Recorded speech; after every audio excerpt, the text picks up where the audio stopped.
நான் ஒன்று எடுத்துடுறேன். அடிச்சிருச்சு போட்ட ஒன்று அடிச்சிருச்சு. நல்ல மீன் இருக்கு அந்த இடத்துல.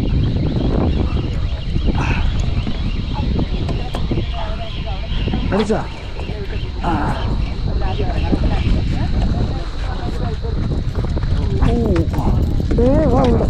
ரெண்டு லேண்டிங்க.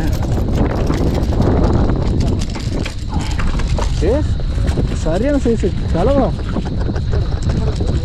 தூக்கி டேய் லேண்டிங் கட்டி வச்சு